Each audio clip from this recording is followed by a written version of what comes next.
जय हिंद दोस्तों, mission Rajgir YouTube channel में आप सभी का स्वागत है। आज का बिहार पुलिस का नंबर कुछ इस प्रकार है। पहले नंबर पे है गोलू 82 नंबर, ताली हो जाए इनके लिए। अगला है Rameshwar Kumar 82 number, Rameshwar Kumar 82 number. Randhir Kumar 81 number, Randhir 81। अंकित 81, अंकित। ब्रज किशोर 80, राहुल कुमार 80, ऋषभ 75, अमित कुमार 74, आनंद 73, रमन कुमार झा 68, अभिषेक 64, विकास 64, पवन कुमार 59, दिनेश यादव 57। तो इस प्रकार आज का बिहार पुलिस का नंबर था।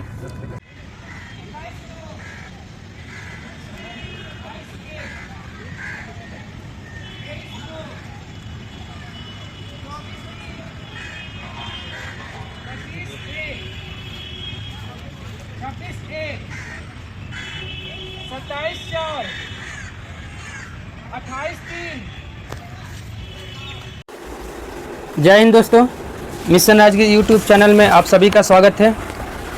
आज 50 इम्पोर्टेंट क्वेश्चन का डिस्कशन हम लोग लेकर आए हैं, जो बिहार एसएससी, बिहार पुलिस और बिहार दरोगा के लिए बहुत ही महत्वपूर्ण क्वेश्चन और उसका डिस्कशन है। तो हम लोग चलिए शुरू करते हैं पहला क्वेश्चन से। पहला क्वेश्चन है, इनमें से कौन सी भारतीय क्षेत्र में एक खाड़ी नहीं है? तो कच्छ की खाड़ी गुजरात में है, केम्बे की खाड़ी भी कहाँ है? गुजरात में है। और मन्नार की खाड़ी तमिलनाडु में है। तीनों भारत में है, लेकिन अकाबा की खाड़ी जो है ये भारत में नहीं है।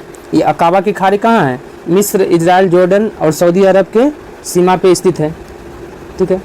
और इससे एक और सवाल आता है कि जॉर्डन और इजराइल की सीमा पे कौन सा सागर है? मृत सागर जॉर्डन और इजराइल की सीमा पे है। और भारत का कितना राज्य जो है समुद्री सीमा से लगता है? 9 राज्य लगता है। उसमें सबसे बड़ा समुद्री सीमा से लगा भारतीय राज्य कौन है? गुजरात। 1600 किलोमीटर का सीमा जो है समुद्र से लगता है। और सबसे कम गोवा राज्य का 132 किलोमीटर के आसपास। चलिए अगला क्वेश्चन देखते हैं। निम्नलिखित में से कौन सा यूरोपीय देश है? इसमें से यूरोपीय देश कौन सा है देखना है। बुल्गारिया ही क्या है? ये आपका यूरोपीय देश है। बुल्गारिया की राजधानी कहाँ है? सोफिया है। सूडान अफ्रीका में है, राजधानी खार्टूम। बेनिन का राजधानी कहाँ है? पोर्ट नोवो है। घाना का राजधानी अकरा है। चलिए अगला क्वेश्चन देखते हैं। क्वेश्चन नंबर 3, भारत वन स्थिति रिपोर्ट 2021 के अनुसार देश का कुल वन और वृक्ष आवरण क्षेत्र कितना % है? दोनों मिला के 24.62%। Option B 24.62%। लेकिन अगर बात करता है सिर्फ वनावरण है 21.71% और वृक्षावरण कितना है? 2.91% है। और टोटल की बात करें तो 24.62% है। और ये भी क्वेश्चन पूछता है कि वन रिपोर्ट जो है भारत में कितने वर्षों में जारी किया जाता है? तो 2 वर्षों में जारी किया जाता है। वहीं टाइगर का जनगणना जो है कितने वर्षों में किया जाता है? 4 वर्षों में। पशु जनगणना 5 वर्षों में। चलिए अगला क्वेश्चन देखते हैं। अगला क्वेश्चन है क्वेश्चन नंबर 4, 2011 की जनगणना के अनुसार बिहार का साक्षरता दर कितना है? बिहार का साक्षरता दर ओवरऑल 61.8%। ऑप्शन ए 61.8% है। वहीं पुरुष की बात करें तो 71.2% बिहार में पुरुष साक्षरता दर है। महिला साक्षरता दर 51.5% है। महिला साक्षरता दर ओवरऑल 61.8% है। चलिए अगला क्वेश्चन देखते हैं। क्वेश्चन नंबर 5, दक्षिण पश्चिम मानसून काल में निम्नलिखित स्थानों में से सबसे कम वर्षा कहाँ होती है? दक्षिण पश्चिम मानसून में सबसे कम वर्षा चेन्नई में। ऑप्शन सी चेन्नई में होती है। यहाँ सबसे अधिक वर्षा जो है लौटती हुई मानसून में होती है, यानी अक्टूबर नवंबर के महीने में। ठीक है। कहाँ? चेन्नई में। लेकिन वही चेन्नई की बात करें तो चेन्नई बंदरगाह के बारे में पूछता है कि ये सबसे प्राचीन बंदरगाह कौन है? प्राचीन, कृत्रिम और खुला सागरीय बंदरगाह तीनों चेन्नई है। प्राचीन भी है, कृत्रिम है और खुला सागरीय बंदरगाह कौन है? कोचीन है। चलिए अमेरियाना ब्रिज भी कहाँ है? चेन्नई में है। अगला क्वेश्चन देखते हैं। मसानजोर जल विद्युत परियोजना किस नदी पे है? देखिए मसानजोर जल विद्युत परियोजना झारखंड में है और किस नदी पे है? मयूराक्षी नदी पे। ऑप्शन सी मयूराक्षी नदी पे। दुमका जिले में कौन सा जल विद्युत परियोजना है? मसानजोर जल विद्युत परियोजना। इसे कनाडा बांध के भी नाम से जाना जाता है। कनाडा बांध दुमका में है और मयूराक्षी नदी के किनारे है। चलिए दामोदर पे कौन सा है? पंचित डैम। पंचित डैम जो है किस नदी पे है? दामोदर नदी पे है। चलिए अगला क्वेश्चन देखते हैं। क्वेश्चन नंबर 7, किस स्थान पर पृथ्वी का चुंबकीय क्षेत्र क्षैतिज होता है? किस स्थान पर होता है? चुंबकीय भूमध्य। ऑप्शन बी चुंबकीय भूमध्य पे होता है, क्षैतिज होता है। चलिए अगला क्वेश्चन देखते हैं। क्वेश्चन नंबर 8, बंदी प्रत्यक्षीकरण की रीट जारी करने की शक्ति निहित है, किसमें निहित है? उच्चतम न्यायालय में और उच्च न्यायालय में। 1 और 2 ऑप्शन क्या हो जाएगा? 1 और 2 बी। सिर्फ हाई कोर्ट और सुप्रीम कोर्ट जो है रीट जारी कर सकता है। हाई कोर्ट जो है कौन सा अनुच्छेद के द्वारा? हाई कोर्ट अनुच्छेद 226 और सुप्रीम कोर्ट अनुच्छेद 32 के द्वारा रीट जारी कर सकती है। चलिए अगला क्वेश्चन देखते हैं। अगला क्वेश्चन है क्वेश्चन नंबर 9, किस अनुच्छेद के तहत किसी राज्य की विधानसभा में 500 से अधिक और 60 से कम सदस्य नहीं हो सकता है? देखिए 500 से अधिक भी नहीं होना चाहिए और 60 से कम भी नहीं होना चाहिए। यह जो है अनुच्छेद 170 में यह चर्चा है। अनुच्छेद 170 में। अनुच्छेद 171 में क्या है? विधान परिषद का जो सीट है ना, विधानसभा का 1/3 से अधिक भी नहीं हो सकता है और 40 से कम भी नहीं हो सकता है। यह बात अनुच्छेद 171 का 1 में है। ठीक है, अनुच्छेद 171 का 1 में है।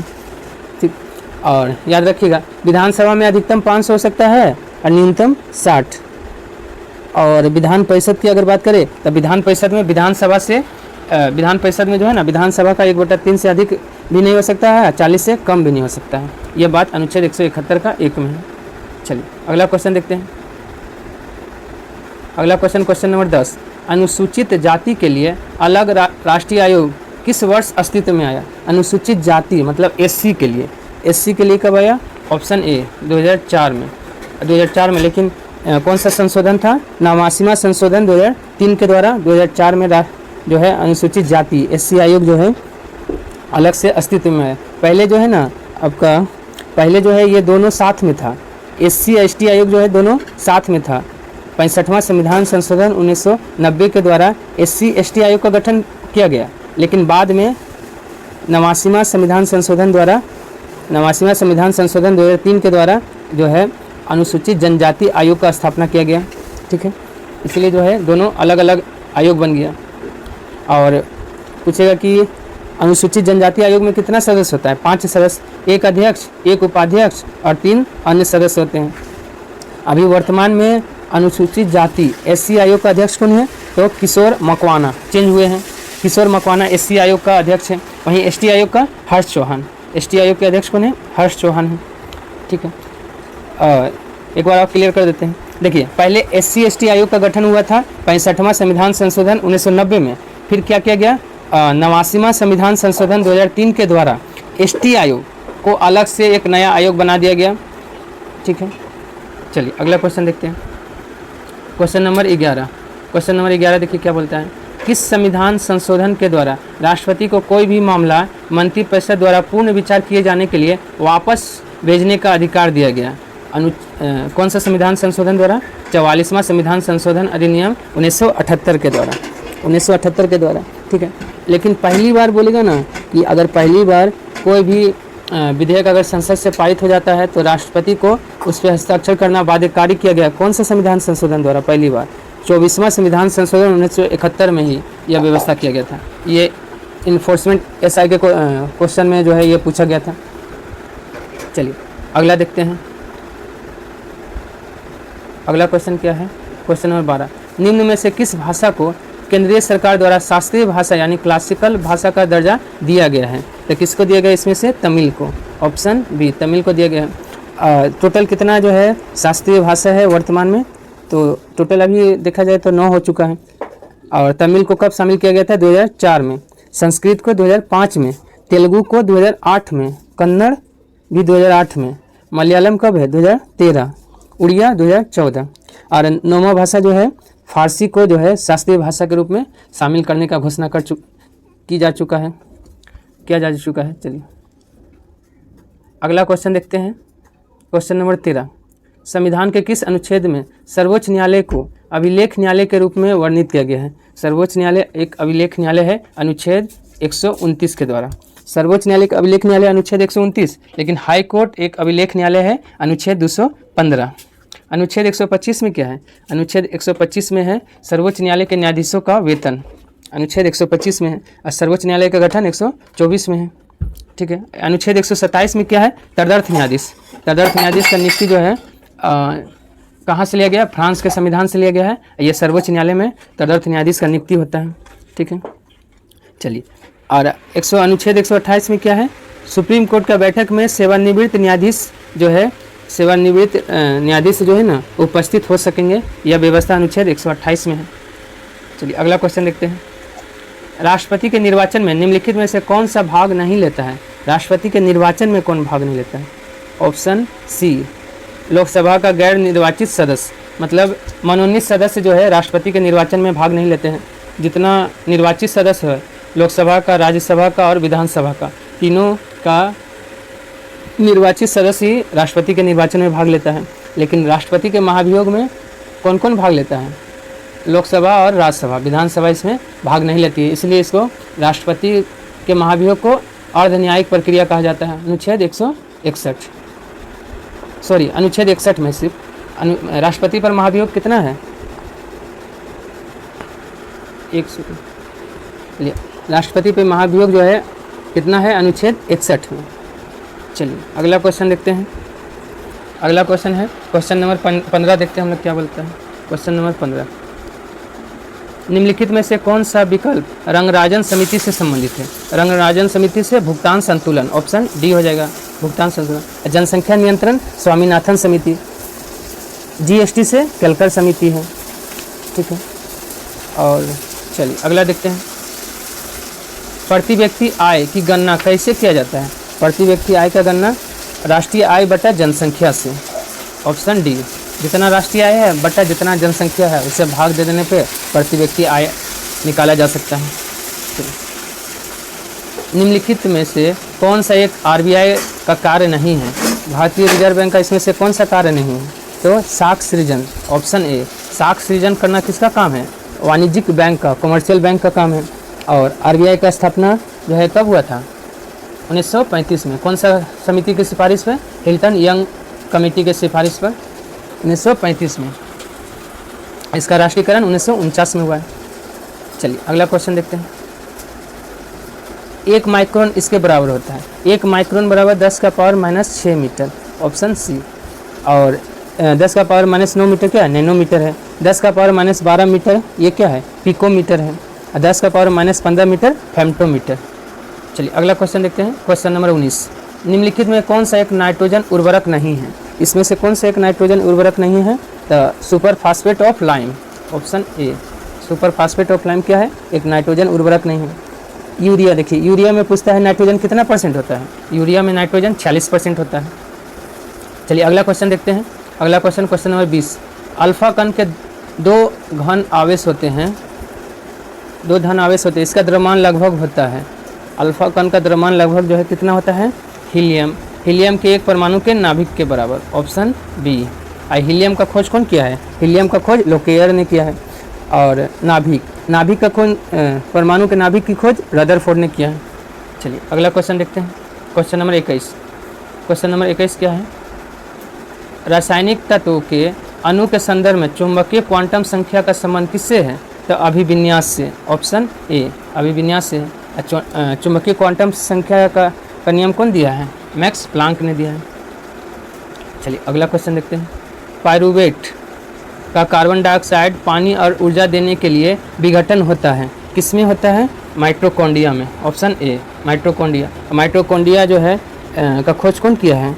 माइटोकॉन्ड्रिया का खोज अल्टमैन और नामकरण बेंडा ने किया है। कोशिका का श्वसन स्थल, पावर हाउस, दोनों किसे कहा जाता है? कोशिका का पावर हाउस या कोशिका का श्वसन स्थल, दोनों माइटोकॉन्ड्रिया को कहा जाता है।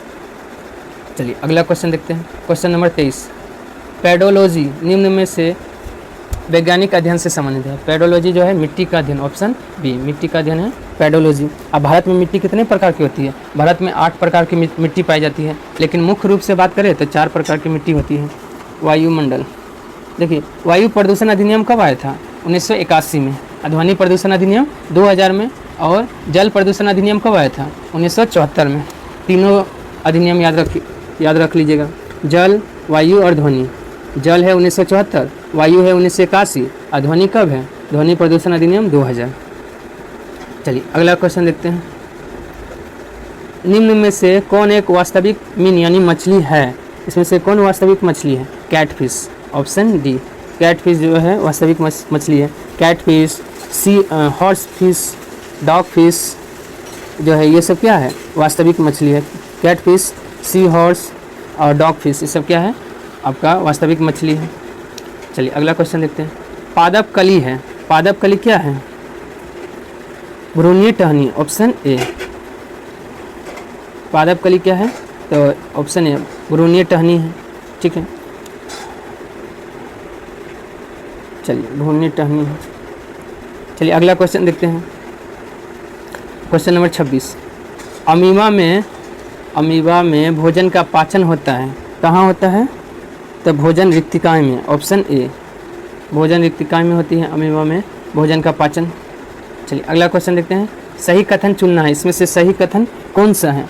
तो देखिए ऑप्शन बी जो है सही है कि लाल प्रकाश का तरंग दैर्ध्य बैंगनी प्रकाश से ज़्यादा होता है। सही बात है। देखिए लाल प्रकाश का जो है ना तरंग दैर्ध्य और वेग दोनों जो है अधिक होता है, बाकी सब बैंगनी का अधिक होता है। चलिए अगला क्वेश्चन देखते हैं।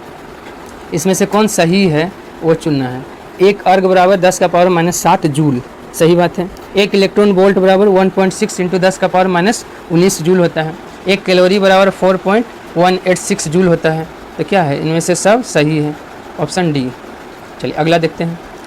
अगला क्वेश्चन क्या है? ट्रांसफार्मर प्रयुक्त होता है। ट्रांसफार्मर जो है एसी में, और एसी वोल्टेज को क्या करता है? घटाने या बढ़ाने का काम करता है। तो क्या हो जाएगा? Option D. हमेशा एसी वोल्टेज में ही काम करेगा और उच्च अपचयन और उपचयन के काम आता है। चलिए अगला क्वेश्चन देखते हैं। Question number 30। अनुदैर्ध्य तरंगों का उदाहरण है। ध्वनि तरंग क्या है? अनुदैर्ध्य है। प्रकाश क्या है? अनुप्रस्थ है। चलिए, और एक्सरे किरण का खोज कौन किया था? रोएंटेजन ने किया था। गामा किरण का खोज पॉल विलार्ड ने। चलिए अगला क्वेश्चन देखते हैं। गुरुत्वाकर्षण स्थिरांक। गुरुत्वाकर्षण स्थिरांक एक नियतांक है जिसका मान होता है, जिसका मान क्या होता है? 6.67 × 10⁻11 न्यूटन मीटर स्क्वायर प्रति केजी स्क्वायर। ऑप्शन क्या हो जाएगा? बी। ऑप्शन बी हो जाएगा। चलिए अगला क्वेश्चन देखते हैं। Question number 32। क्वेश्चन नंबर 32 देखिए क्या बोलता है। जब किसी तालाब के शांत जल में पत्थर फेंका जाए तो तालाब में जल के पृष्ठ पर उठने वाली लहरें होती हैं। ये उठने वाली लहरें कैसी होगी? अनुदैर्ध्य और अनुप्रस्थ दोनों हो जाएगी। तो क्या हो जाएगा? ऑप्शन सी हो जाएगा। अनुदैर्ध्य और अनुप्रस्थ दोनों हो जाएगा। चलिए अगला क्वेश्चन देखते हैं। Question number 33। क्वेश्चन नंबर 33 है, निम्नलिखित में से ध्वनि की चाल किसमें न्यूनतम होगी? देखिए इसमें से न्यूनतम देखना है कि किसमें होगा। तो इसमें से अल्कोहल हो जाएगा, ऑप्शन ए। शराब में जो है सबसे कम हो जाएगा, 1210 होता है शराब में। हाइड्रोजन और पारा में कितना होता है? पारा में 1456, कांच में 5640 और हाइड्रोजन की बात करें तो 1286 होता है। सबसे अधिक किसमें होता है? एल्युमिनियम में होता है 6420, इस्पात में 5920 होता है। चलिए अगला क्वेश्चन देखते हैं। Question number 34। निम्न रंगों में से विषम को पहचानना है। इसमें से विषम कौन है? भूरा। ऑप्शन बी भूरा है। लाल, हरा, पीला ये सब 7 रंगों में से एक आता है। स्पेक्ट्रम में 7 रंग होता है ना, उसमें ये तीनों हैं, लेकिन भूरा नहीं होता है। चलिए, इंसुलेटर का विद्युत प्रतिरोध होता है। इंसुलेटर का विद्युत प्रतिरोध क्या होता है? असीम रूप से उच्च होता है। Option D. ऑप्शन डी हो जाएगा। चलिए, संवहन द्वारा ऊष्मा का स्थानांतरण हो सकता है। संवहन द्वारा किस में होगा? गैस और द्रव में। ऑप्शन सी, गैस और द्रव में संवहन होता है। ठीक है, अगला क्वेश्चन देखते हैं। जब किसी बोतल में पानी भरा जाता है तो उसे जमने दिया जाता है तो बोतल टूट जाती है। क्योंकि जमने पर यह फैलता है और जमने पर जो है आयतन बढ़ जाएगा। ऑप्शन क्या हो जाएगा इसमें? ऑप्शन हो जाएगा ए। क्या हो जाएगा? पानी जमने पर फैलता है। पानी क्या है? जमने पर फैलेगा और जमने पर आयतन में क्या होता है? आयतन बढ़ जाता है। चलिए अगला क्वेश्चन देखते हैं। क्वेश्चन नंबर 38, निम्नलिखित में से कौन सा विद्युत चुम्बकीय तरंगों का गुण नहीं है? तो कौन नहीं है? विद्युत चुम्बकीय तरंगें व्यतिकरण तथा विवर्तन नहीं दिखाती। गलत, यही गलत है, दिखाती है। 1 नंबर गलत है। विद्युत तथा चुम्बकीय क्षेत्र एक दूसरे के लंब रूप होते हैं। सही बात है। विद्युत चुम्बकीय तरंगें अनुप्रस्थ है, ये भी सही है। और विद्युत चुम्बकीय तरंगों को आगे बढ़ने के लिए किसी माध्यम की आवश्यकता नहीं होती है, ये भी सही है। तो 1 गलत था। निम्न में से वह पदार्थ कौन सा है जो प्रायः फ्लोरेसेंट ट्यूब में प्रयोग किया जाता है? फ्लोरेसेंट ट्यूब में प्रयोग किया जाता है किसका? तो पारे का वाष्प और आर्गन। ऑप्शन सी, पारे का वाष्प और आर्गन का प्रयोग किया जाता है। चलिए अगला देखते हैं। क्वेश्चन नंबर 40, प्रति अम्ल के रूप में प्रयोग किया जाने वाला क्षारक कौन है? तो ऑप्शन सी, मैग्नीशियम हाइड्रोक्साइड, जिसका फार्मूला होता है MgOH का होल ट्वाइस होता है। इसका प्रयोग पेट की अम्लता को दूर करने में किया जाता है। चलिए अगला क्वेश्चन देखते हैं। सोमालिया की राजधानी कहाँ है? सोमालिया की राजधानी मोगाडिशु। ऑप्शन बी, मोगाडिशु है। वहीं बात करें बुडापेस्ट, बुडापेस्ट जो है किसका राजधानी? हंगरी का है। किंशासा, किंशासा किसका है? कांगो का राजधानी है। बुखारेस्ट, बुखारेस्ट किसका है? रोमानिया का। रोमानिया की राजधानी बुखारेस्ट है। चलिए अगला देखते हैं। क्वेश्चन नंबर 42, निम्नलिखित में कौन सा ऊर्जा का गैर परंपरागत स्रोत नहीं है? तो कोयला हो जाएगा, कोयला जो है। चलिए अगला देखते हैं। मानव विकास सूचकांक की अवधारणा का प्रतिपादन कब किया गया था? 1990 में। किसने किया था? महबूब उल हक ने। और कौन सा संस्था? UNDP। मानव विकास सूचकांक कौन जारी करता है? UNDP जारी करती है। चलिए अगला क्वेश्चन देख लेते हैं। क्वेश्चन नंबर 44, NCC की स्थापना जो है कब किया गया था? 1948 में। Option B, NCC national cadet corps का स्थापना 1948 में हुआ था। चलिए अगला क्वेश्चन देख लेते हैं। अंतरिक्ष में जाने वाले भारतीय मूल की पहली महिला कौन थी? अंतरिक्ष में जाने वाली पहली महिला कल्पना चावला। Option B, Kalpana Chawla. पहली बार कब गई थी? 1997 में। और दूसरी बार कोलंबिया जहाज़ से 1 फरवरी 2003 को। इसी में वायु दुर्घटना में इनका मृत्यु हो गया था वापस आते समय। और इनका जन्म कहाँ हुआ था? करनाल, हरियाणा में हुआ था। चलिए अगला क्वेश्चन देखते हैं। भारत का आर्थिक सर्वेक्षण प्रत्येक वर्ष सरकारी तौर पर प्रकाशित किया जाता है, किसके द्वारा? भारत सरकार के वित्त मंत्रालय द्वारा। ऑप्शन सी हो जाएगा। वित्त मंत्रालय आर्थिक सर्वेक्षण जारी करती है। और राजकोषीय नीति भी कौन जारी करता है? वित्त मंत्रालय। लेकिन मौद्रिक नीति कौन जारी करता है? RBI। मौद्रिक नीति RBI और राजकोषीय नीति वित्त मंत्रालय, याद रखिएगा, बहुत क्वेश्चन पूछा जाता है। चलिए अगला क्वेश्चन हम लोग देखते हैं। अगला क्वेश्चन क्या है? अगला क्वेश्चन देखिए।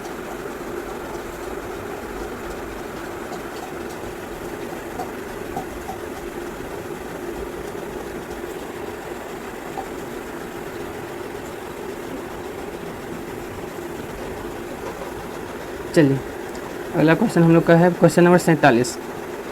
क्वेश्चन नंबर 47 क्या बोलता है?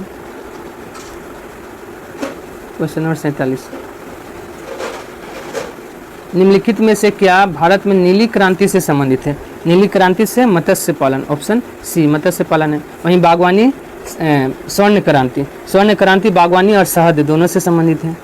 ठीक है, अगला देखिए question number 48, make in India कार्यक्रम आरंभ किया गया था। मेक इन इंडिया कार्यक्रम कब? सितंबर 2014 में। ऑप्शन बी, सितंबर 2014 में। अगला देखते हैं। भारतीय अंतर्देशीय जलमार्ग प्राधिकरण का गठन किस वर्ष हुआ था? 1986 में। ऑप्शन ए, 1986 में हुआ था। इसका मुख्यालय कहाँ है? कोलकाता में है। विश्व का एकमात्र प्लावी राष्ट्रीय पार्क कौन है? मतलब तैरने वाला राष्ट्रीय पार्क किबिल लामजाओ कहाँ है? मणिपुर के बिष्णुपुर जिला में है। ऑप्शन ए, मणिपुर के बिष्णुपुर डिस्ट्रिक्ट में है। अगला देखते हैं। मध्य प्रदेश का शिवपुरी राष्ट्रीय पार्क किस लिए महत्वपूर्ण है? तो यहाँ तेंदुआ और चीतल मिलता है। ऑप्शन डी, तेंदुआ और चीतल मिलता है। अगला देखते हैं। भारतीय मुख्य भूमि का सबसे दक्षिणतम बिंदु कौन है? भारतीय मुख्य भूमि का पूछा जा रहा है, याद रखिएगा। Option B, Cape Comorin. Option B, Cape Comorin जो है भारत का मुख्य भूमि का सबसे दक्षिणतम बिंदु है, जो कहाँ है? कन्याकुमारी में। लेकिन ऐसे बात करेंगे कि आपका भारत का सबसे दक्षिणतम बिंदु कौन है? इंदिरा पॉइंट, जो अंडमान निकोबार में है। लेकिन अगर मुख्य भूमि पूछेगा तो केप कोमोरिन, जो कन्याकुमारी में है। चलिए अगला क्वेश्चन देखते हैं। अगला क्वेश्चन क्या बोलता है? चलिए अगला क्वेश्चन हम लोग देखते हैं।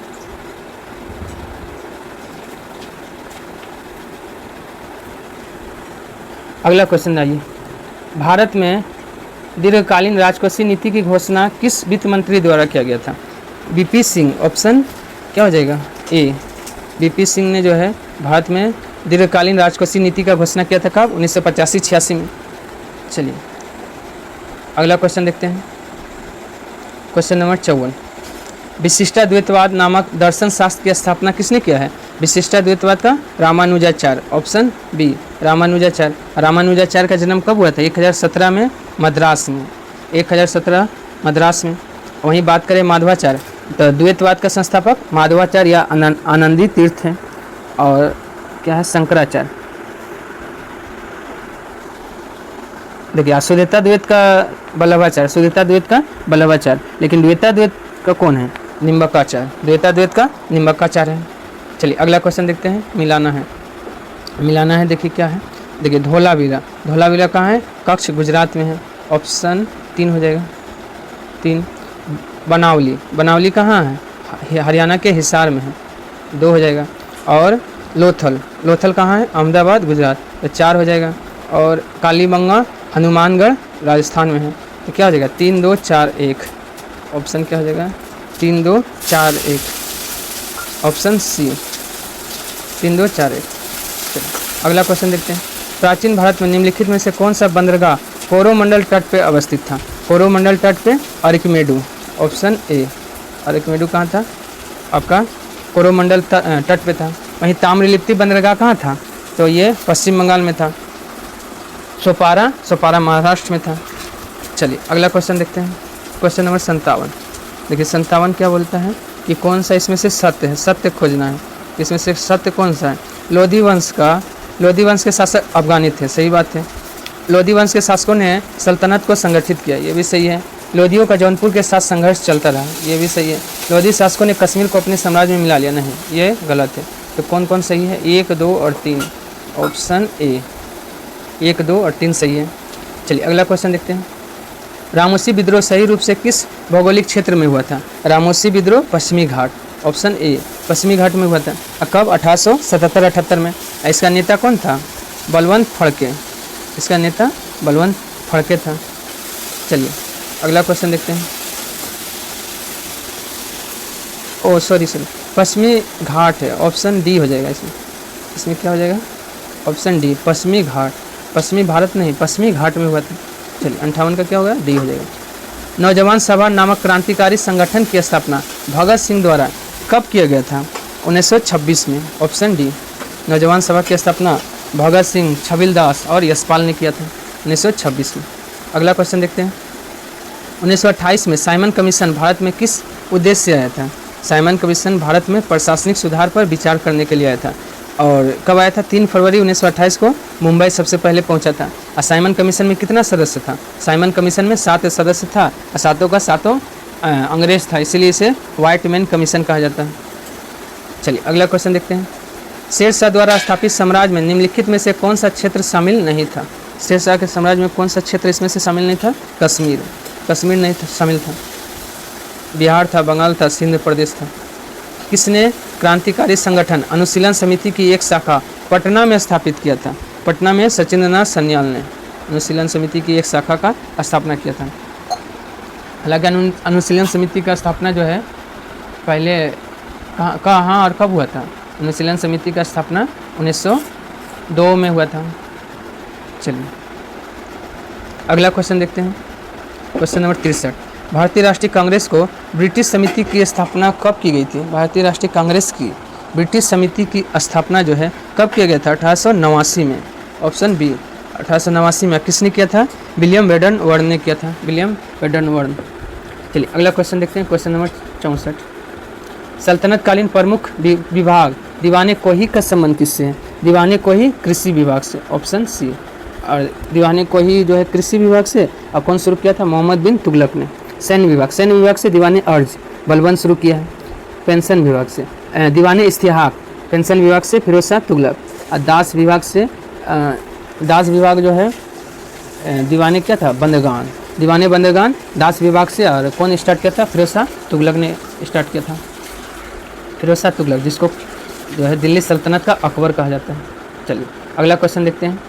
निम्नलिखित में से किस मुगल शासक ने संगीत एवं नृत्य पर प्रतिबंध लगा दिया था? औरंगजेब। संगीत और नृत्य दोनों पे प्रतिबंध कौन लगा दिया था? औरंगजेब। औरंगजेब कौन सा वाद्य यंत्र बजाता था? वीणा। चलिए अगला क्वेश्चन देखते हैं। निम्नलिखित में से किस दिन संयुक्त राष्ट्र शांति सैनिकों का अंतर्राष्ट्रीय दिवस मनाया जाता है? तो 29 मई, ऑप्शन बी, 29 मई को मनाया जाता है संयुक्त राष्ट्र शांति सैनिकों का अंतर्राष्ट्रीय दिवस। चलिए अगला क्वेश्चन देखते हैं। अंतरिक्ष में जाने वाली पहली अरब महिला अंतरिक्ष यात्री कौन है? रयाना बरनावी, ऑप्शन ए, रयाना बरनावी है। चलिए अगला क्वेश्चन देखते हैं।